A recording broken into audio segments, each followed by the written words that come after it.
Hello student, তোমরা যারা competitive ফিল্ডের প্রিপারেশন নিচ্ছ তাদের জন্য কম্পিটিটিভ ফিল্ডের অত্যন্ত গুরুত্বপূর্ণ সেগমেন্ট যদি দেখো তাহলে হচ্ছে কারেন্ট অ্যাফেয়ার্স ছাড়া আজকে কিন্তু কম্পিটিটিভ এক্সাম ক্লিয়ার করা প্রায় অসম্ভব হতে চলেছে। তো এই কম্পিটিটিভ ফিল্ডে কারেন্ট অ্যাফেয়ার্স এর একটা খুব গুরুত্বপূর্ণ সেকশন বা পার্ট যদি দেখো সেটা হচ্ছে স্পোর্টস। বিভিন্ন রকম স্পোর্টস ইভেন্টস আছে, অলিম্পিক্স, কমনওয়েলথ গেমস এবং এছাড়া পৃথিবীতে বিভিন্ন রকম স্পোর্টস কন্ডাক্টেড।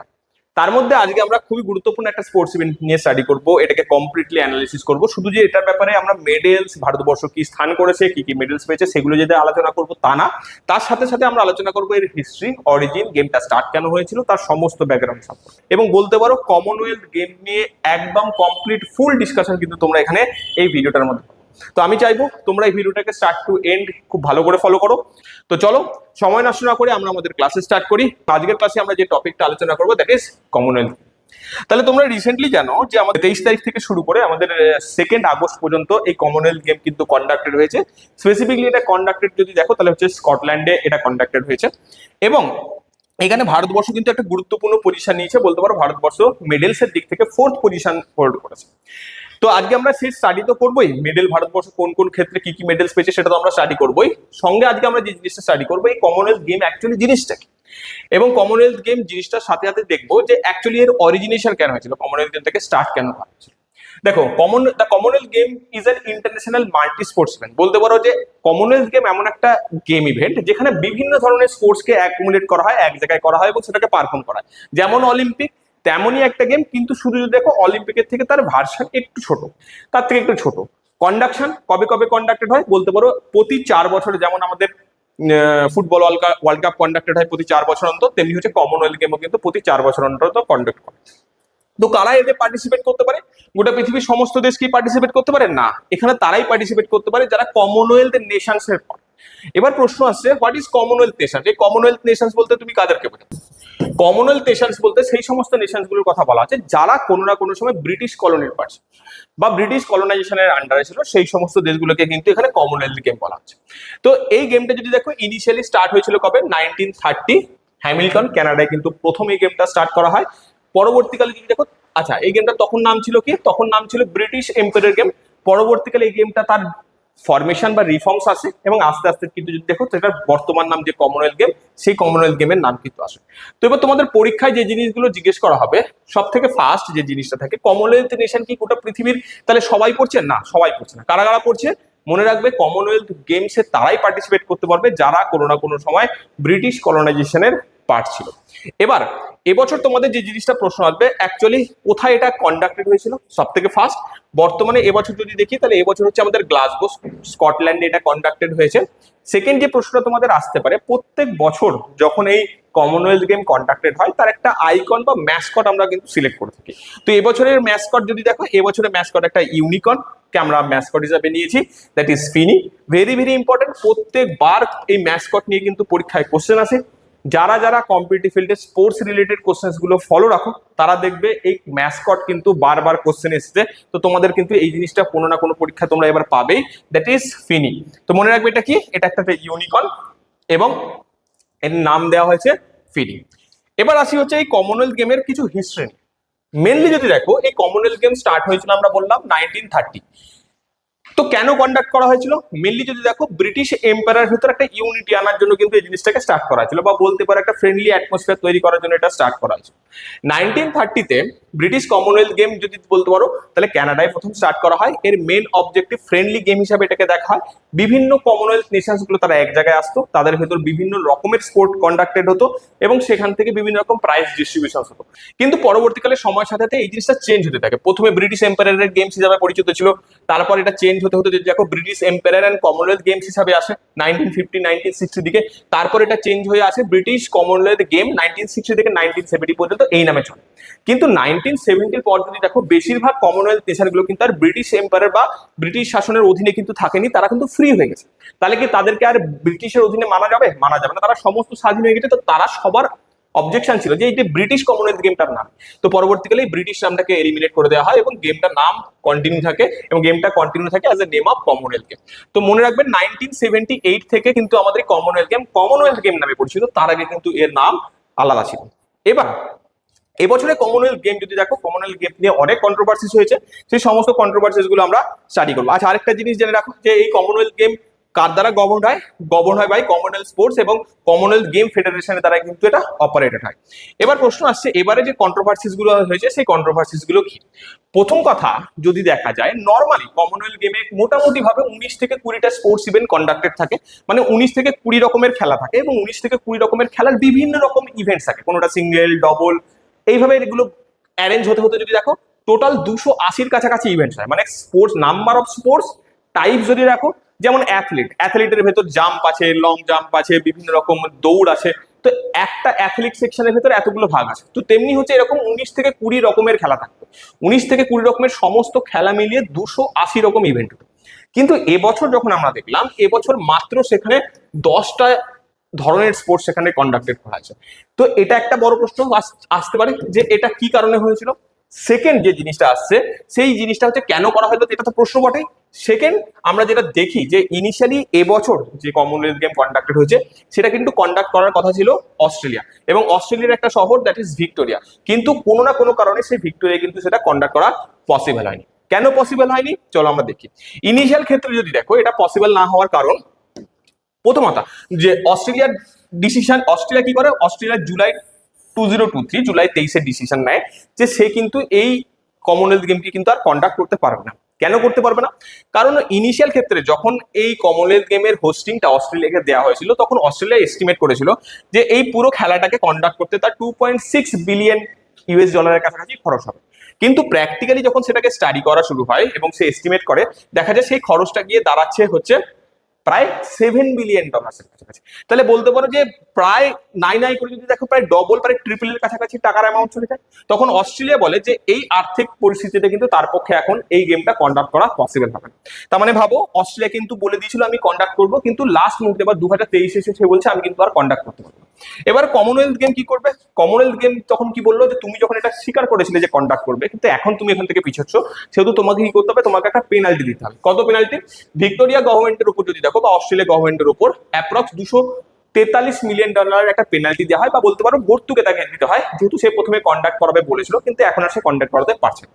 এবার ভর্তুকি তো হয় দিল, কিন্তু প্রশ্ন হচ্ছে কমনওয়েলথ গেমটা হবে কোথায়? তো সেই মুহূর্তে যদি দেখো তাহলে স্কটল্যান্ড সামনে আসে এবং স্কটল্যান্ড বলে ঠিক আছে আমরা এই জিনিসটাকে, খেলাটাকে কন্ডাক্ট করতে ইচ্ছুক। কেন কি যদি দেখি, গ্লাসগো বা স্কটল্যান্ড কিন্তু আগেও এই খেলাটা কন্ডাক্ট করেছে কত সালে, 2014 সালে যদি দেখো এই গেমটা কিন্তু আগেও স্কটল্যান্ডে কন্ডাক্টেড হয়েছে। কিন্তু স্কটল্যান্ড কিছু ইয়ে রাখে, কিছু টার্মস অ্যান্ড কন্ডিশন রাখে। কি কি টার্মস অ্যান্ড কন্ডিশন বলে? প্রথম কথা, এই 2 থেকে 3 বছরের ভেতর আমার পক্ষে এই 20খানা স্পোর্টস ইভেন্ট, এতগুলো ইভেন্টকে কন্ডাক্ট করানো পসিবল না। তো কি করা যাবে? বলা হলো যে এই 20টা ইভেন্ট ছিল বা 20 টাইপের স্পোর্টস ছিল, সেটাকে ডিক্রিজ করে 10টা টাইপের স্পোর্টস না রাখো। তার মানে কি বহু স্পোর্টস ইভেন্ট কিন্তু এবারে বাদ চলে যাবে।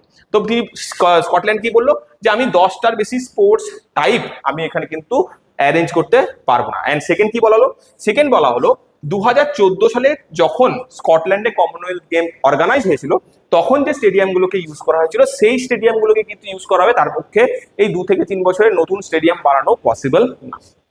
এবং কমনওয়েলথ গেমে যে ফেডারেশন আছে তারা এই প্রপোজাল অ্যাকসেপ্ট করলো এবং গ্লাসগো স্কটল্যান্ডে ফাইনালাইজ হয়ে গেল আমাদের এই কমনওয়েলথ গেমের ভেন্যু। তাহলে তোমাদের পরীক্ষায় আসবে প্রশ্ন যে আমাদের 2026 কমনওয়েলথ গেমের ভেন্যু কোথায় ছিল?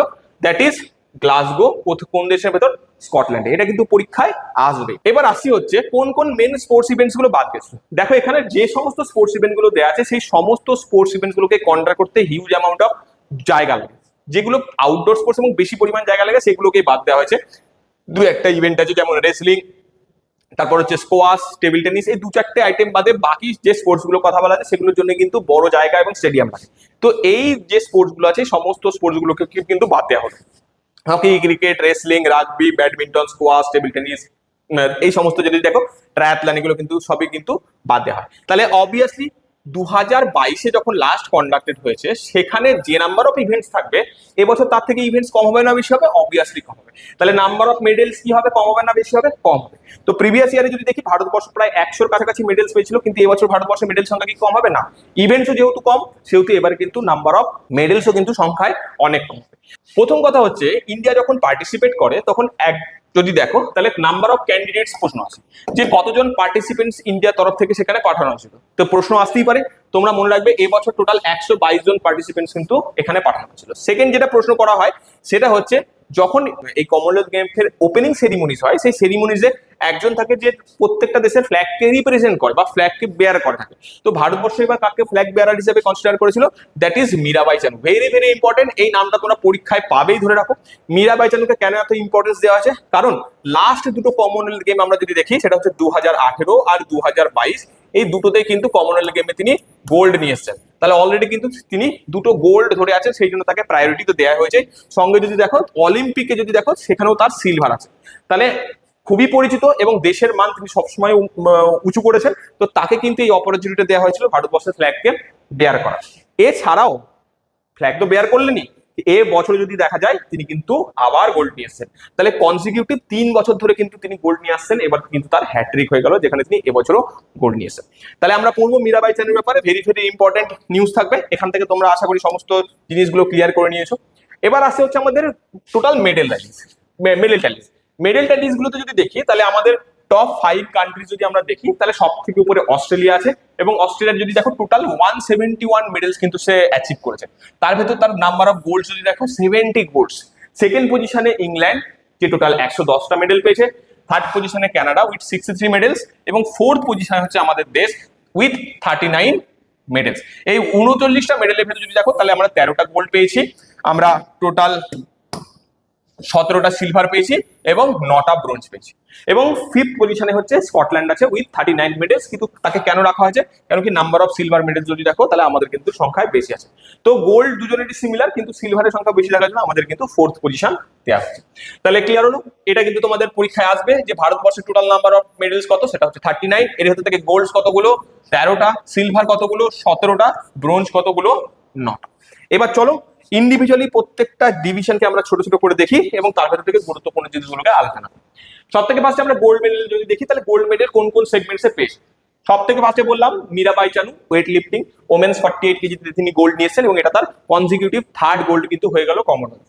তারপর যদি দেখি শর্মিলা ধানকার, প্যারা অ্যাথলেটিক্সে তিনি দেখেন ওমেন শর্টপাটে যদি দেখি তিনি F57 ক্যাটাগরিতে যদি দেখা যায় তাহলে কিন্তু তিনি গোল্ড নিয়েছেন। দিলীপ গোবিন্দ অ্যাথলেটিক্স মেন্স 100 মিটারসে তিনি কিন্তু গোল্ড নিয়েছেন।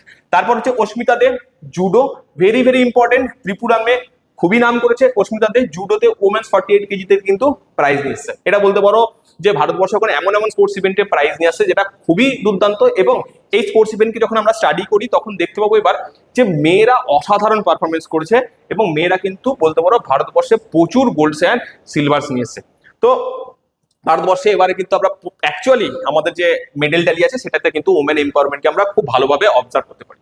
আচ্ছা, নেক্সট যদি দেখো হর্ষ সিং জুডোতে মেন 60 কেজিতে গোল্ড নিয়ে এসেছেন। প্রীতি পাওয়ার বক্সিং ওমেন্স 54 কেজিতে গোল্ড নিয়ে এসেছেন। তোমাদেরকে আমি ট্যালিগুলো দিয়ে দিচ্ছি, এখানে বোঝাবার কিছু নাই, জাস্ট তোমরা এগুলো নোট ডাউন করে রাখবে, কেন কি এইগুলো থেকে কিন্তু কোশ্চেন্স আসবে। এই জিনিসগুলোকে আমি ওই জন্য প্রত্যেকটা জিনিসকে কিন্তু আমি এখানে ডিটেলসে দিয়ে দিয়েছি। আচ্ছা, তারপর যদি দেখো Jasmine Lamboria boxing women's 57 KG. Next যদি দেখো সেটা হচ্ছে Soman Rana para athletics men shot put, সেখানে গোল্ড এসছে। Sakshi Chaudhary boxing women's 51 KG, সেখানে গোল্ড এসছে। প্রিয়া গাঙ্গাস যদি দেখো বক্সিং ওমেন 60 কেজি, সেখানে গোল্ড এসছে। Arundhati Chaudhary very very important boxing women 70 কেজিতে তার গোল্ড এসছে। সচিন সিওয়াচ যদি দেখি তাহলে হচ্ছে বক্সিং মেন 60 কেজিতে গোল্ড এসছে। অ্যান্ড অনুষ্কা পাঙ্গাল যদি দেখো তাহলে বক্সিং। তো দোজ আর দ্য মেজর বা বলতে পারো সমস্ত যে 13খানা গোল্ড আমাদের এসছে সে 13 গোল্ড কিন্তু আমি এখানে কমপ্লিটলি তোমাদের ডিসকাস করে দিলাম। এর ভেতর তোমাদের পরীক্ষায় যে যে নামগুলো সব থেকে বেশি ইম্পর্টেন্ট হবে সেটা হচ্ছে মীরাবাই চানুর নাম ইম্পর্টেন্ট হবে। তোমার হচ্ছে আমরা যেটা পাবো সেটা হচ্ছে বক্সিং গুলো দেখে রেখো তোমরা, আর হচ্ছে জুডো দেখে রেখো। এইগুলো থেকে কিন্তু আসার সম্ভাবনা তোমাদের খুবই বেশি থাকবে। তো এখানে কমপ্লিট লিস্ট দেওয়া থাকলো গোল্ড। গোল্ডের পর যে মেডেল স্টাইলিশে আসবে সেটা হচ্ছে আমাদের সিলভার। সিলভারে যদি দেখো Rishikant Singh very very important men 60 কেজিতে তোমার সিলভার এসছে ওয়েট লিফটিং এ। তারপর হচ্ছে মুথুপান্ডি রাজা ওয়েট লিফটিং 65 কেজি। তারপর হচ্ছে যদি দেখো Gyaneshwari Yadav weight lifting women's 53 KG. তারপর যদি দেখো Sarvesh Kushare athletics men high jump very very important, এই নামটা তোমাদের ক্ষেত্রে খুবই গুরুত্বপূর্ণ, এটা থেকে পরীক্ষা আসার সম্ভাবনা খুব বেশি। তারপর Ajay Babu very very important 79 KG weight lifting, এটা তোমাদের পরীক্ষায় আসতে পারে। Harjinder Kaur weight lifting women 69 KG. Gulveer Singh, তারপর যদি দেখো athletics 10,000 meter, very very important, এটা থেকে তোমাদের কোশ্চেন আসতে পারে। তারপর যদি দেখো Murali Sreeshankar athletics men's long jump, very very important, এগুলো থেকে কিন্তু তোমাদের সিলভারে কোশ্চেন আসতে পারে। নেক্সট যে বাকিগুলো সিলভারে থাকছে সেখানে যদি আমরা দেখি তাহলে Mohammad Basil athletics men 100 metre, very very important. তারপর হচ্ছে দেখো লাভপ্রীত সিং ওয়েট লিফটিং, এটা হচ্ছে হেভি মেন্স ক্যাটাগরিতে পড়ে, মেন্স 110 কেজি প্লাস। তারপর যদি দেখো ইয়ামিনী মৌর্য জুডো, জুডো আমি বলেছি জুডো কিন্তু এবারে তোমাদের পরীক্ষার জন্য খুবই ইম্পর্টেন্ট, এটা জেনে রাখো। Neeraj Chopra very very important, যদিও তার পারফরমেন্স যদি দেখো রিসেন্টলি তার ফিজিক্যাল কন্ডিশন, তিনি কিছু তার শারীরিক প্রবলেমের জন্য তিনি স্পোর্টসে সেইভাবে পার্টিসিপেট করতে পারছিলেন না, এবছর তিনি কমনওয়েলথে পার্টিসিপেট করেছেন এবং তিনি কিন্তু সিলভার নিয়েছেন। তো one of the most important sports events, এটা কিন্তু যা তোমাদের কোশ্চেন আসবে।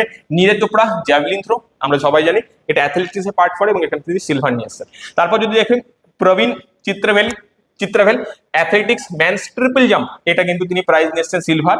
তারপর যদি দেখি Jadumani Singh, very very important, Jadumani Singh যদি দেখো তাহলে হচ্ছে বক্সিং এ কিন্তু 55 কেজিতে সিলভার নিয়ে এসেছেন। Shubham Juyal para athletics men's shot put, silver নিয়ে এসেছে। Lovlina Borgohain boxing women 75 KG. Narender Berwal boxing men's 90 KG. এই যে নামগুলো নিলাম সবই কিন্তু আমরা এখানে সিলভার ক্যাটাগরি থেকে পাচ্ছি। নেক্সট সিলভারের পর যেটা থাকছে সেটা হচ্ছে যদি দেখো তাহলে হচ্ছে আমাদের টোটাল 9 ব্রোঞ্জ থাকবে। কি কি থাকবে 9 ব্রোঞ্জের ভেতর?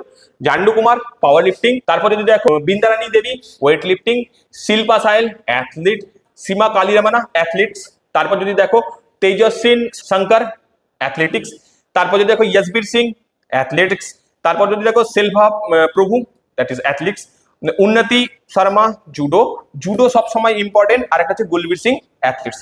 Those are the major important যারা কিন্তু যদি দেখো ব্রোঞ্জ নিয়েছে, এখানে সমস্ত ব্রোঞ্জ লিস্ট আমি কিন্তু এখানে তোমাদের প্রোভাইড করে দিলাম। নেক্সট এবার যেটা আসছে পুরো যদি ভারতবর্ষের আমরা মেডেলটাকে ট্যালি করি তাহলে মেডেলটাকে ট্যালি করার পর দেখতে পাচ্ছি আমরা সব থেকে বেশি মেডেল যদি দেখো তাহলে আমাদের বক্সিং সেগমেন্টস ইন্ডিভিজুয়াল লেভেলে নিয়ে আসছে। অ্যাথলেট অ্যান্ড প্যারা অ্যাথলেট এটা কিন্তু দুটো সেগমেন্টস, এই দুটো সেগমেন্টসকে যদি মার্চ করি তাহলে হচ্ছে 16 মেডেলস আসছে। কিন্তু ইন্ডিভিজুয়াল লেভেলে যদি দেখি তাহলে বক্সিং একাই কিন্তু 10খানা মেডেল নিয়ে আসছে, তার ভেতর ম্যাক্সিমাম যদি দেখো 7 গোল্ডস কিন্তু থাকছে। সেই জন্য যদি কখন প্রশ্ন আছে কোন সেগমেন্টে ভারতবর্ষ সব থেকে বেটার পারফর্ম করেছে বা সব থেকে ভালো পারফর্ম করেছে, দ্যাট ইজ বক্সিং সেগমেন্ট, তাহলে বক্সিং এ আমরা পেয়েছি টোটাল হচ্ছে 10 মেডেলস। অ্যাথলেট অ্যান্ড প্যারা অ্যাথলেটে যদি দেখো তাহলে আমরা 16খানা মেডেল পেয়েছি। ওয়েট লিফটিং দারুণ পারফরমেন্স গেছে আমাদের, এখানে 8খানা মেডেল পেয়েছি আমরা, এবং এখানে যদি একটা গোল্ড দেখো মীরাবাই চানুর গোল্ড আছে। জুডো অ্যান্ড প্যারা পাওয়ার লিফটিং যদি দেখো এখানেও কিন্তু আমাদের টোটাল 5খানা পদক আছে। তো এই গেল আমাদের টোটাল ট্যালিজ, যেখানে আমরা কমপ্লিট আমাদের স্টাডি করলাম যে কোন সেগমেন্টসে কতটা করে ওয়েটেজ নিয়েছে মেডেলস নিয়ে আসছে। এবার এখান থেকে তোমাদের পরীক্ষা যেটা প্রশ্ন আছে যে আগামী দিনে নেক্সট যে কমনওয়েলথ গেম কন্ডাক্টেড হবে সেটা কোথায় হবে, ভেরি ভেরি ইম্পর্টেন্ট, এটা তোমাদের পরীক্ষায় আসবেই ধরে চলো যে নেক্সট যে কমনওয়েলথ গেম কন্ডাক্টেড হবে সেটা ভারতবর্ষের দ্বারা কন্ডাক্টেড হবে, ভারতবর্ষে কন্ডাক্ট হতে চলেছে। এবং ভারতবর্ষের কন্ডাক্টেড দেখো সেটা হচ্ছে আমাদের আহমেদাবাদে হবে। আহমেদাবাদে মাল্টিপল স্টেডিয়াম আছে, পৃথিবীর সব থেকে বড় স্টেডিয়ামগুলোর ভেতরে একটা স্টেডিয়াম আছে। তো সেই জন্য কমনওয়েলথ কিন্তু প্রিপেয়ার হচ্ছে, নিজেকে আজ থেকে 4 বছর পর নিজেকে কমনওয়েলথ গেমের জন্য রেডি করছে। তো তোমাদের জন্য এটা কিন্তু খুবই ভেরি ভেরি ইম্পর্টেন্ট পয়েন্ট থাকবে যে নেক্সট কমনওয়েলথ গেম 2030 যেটা কন্ডাক্টেড হবে সেটা কন্ডাক্ট কোথায় হচ্ছে, সেটা ভারত মানে আহমেদাবাদে গুজরাটে কন্ডাক্টেড হচ্ছে। তো আজকের আমরা যদি দেখো তাহলে স্টার্ট অরিজিন থেকে শুরু করে আমরা কিন্তু কমপ্লিট স্টাডি করলাম অরিজিন, তারপর আমরা দেখলাম কেন সেটাকে কন্ডাক্ট করা হয়েছিল, কেন সেখানে বিভিন্ন রকম স্পোর্টস ইভেন্ট কম করতে হয়েছে, সমস্তগুলো আমরা স্টাডি করলাম, মেডেল ট্যালিস করলাম, গোল্ড কতগুলো এসছে, সমস্ত কিছু স্টাডি করলাম। তো যে ডিটেলসের সাথে এটা করিয়ে দেওয়া হলো তোমাদের কিন্তু পরীক্ষায় কোশ্চেন এর ভেতর থেকেই আসবে। আমরা ক্লোজ করার আগে ছোট্ট করে একটা একাডেমি সম্পর্কে বলে দিই, ABC academy of civil services. সমস্ত রকম কম্পিটিটিভ ফিল্ডের জন্য তোমরা কিন্তু এখানে কন্ট্যাক্ট করতে পারো। WBCS, UPSC, CGL, CHSL সমস্ত ব্যাচের প্রিপারেশন দেওয়া হয়। মেনলি আমাদের দুটো ব্যাচ আছে, অ্যাডভান্স এবং ফাউন্ডেশন। একাডেমি যদি তোমরা কন্ট্যাক্ট করতে চাও তাহলে আমাদের হোয়াটসঅ্যাপের মাধ্যমে কন্ট্যাক্ট করতে পারো, ফেসবুকের মাধ্যমে বা ইউটিউবের মাধ্যমে বা টেলিগ্রামের মাধ্যমে কন্ট্যাক্ট করতে পারো। তো আজকে আমাদের ক্লাসের ডিসকাশন এখানেই থাকছে। সবাই সুস্থ থেকো, ভালো থেকো এবং কারেন্ট অ্যাফেয়ার্সকে ভালো করে স্টাডি করো এবং আপডেট থাকো, কারণ কি পরীক্ষায় সাকসেস পাওয়ার জন্য এটা কিন্তু আজকের যুগে one of the important factors গুলোর ভেতর পড়ে। তো সবাই ভালো থেকো, আজকের ক্লাস এখানেই এন্ড হচ্ছে। Thank you.